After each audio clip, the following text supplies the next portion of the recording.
To edit a MARC record, bring it up in the staff client and click the MARC Edit tab.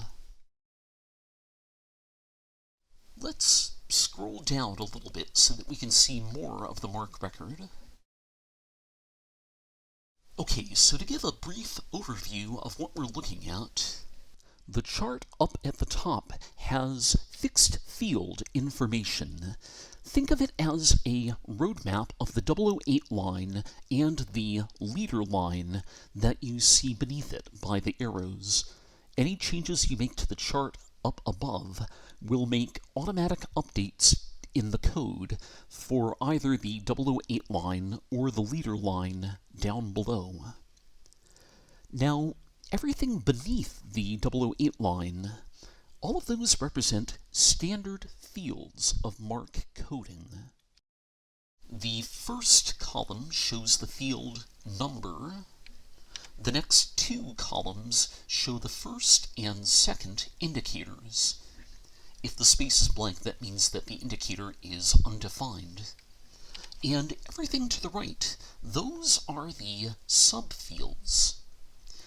By default, subfields for one MARC field are listed in a line from left to right.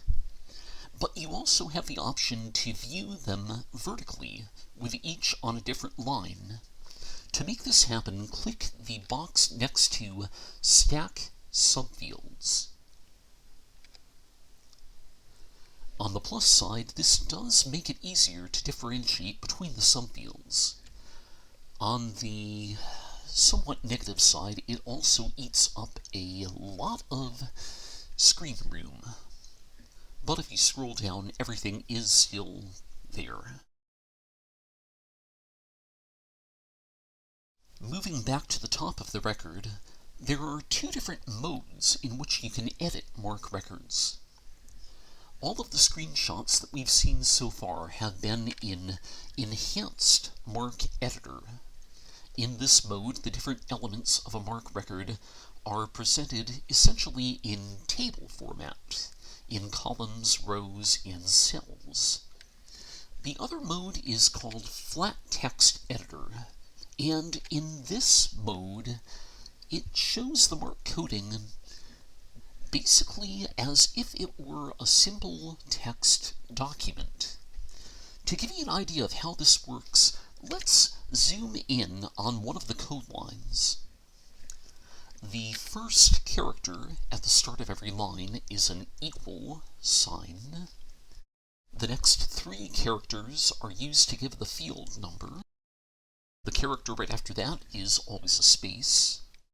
The next two characters are for the first and second indicators.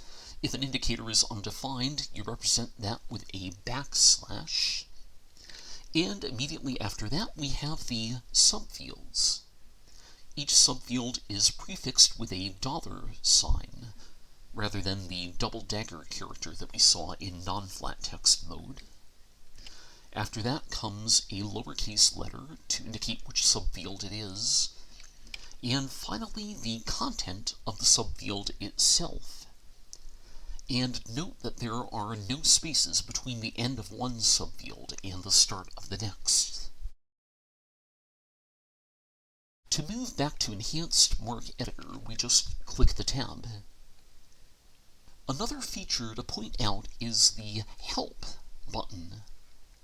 If you click this, it will display a list of keyboard shortcut commands for adding lines, copying lines, and deleting subfields, and so on.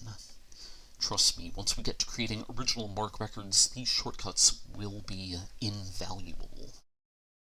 Two final things to point out. First, you may notice a space that says Select a Source. You can safely ignore that area. It's a drop-down, and if you click it, a list of options will appear. Don't change that setting. And secondly, the button labeled Delete. I'm just pointing out where this is right now. We'll learn more about that later on in this course.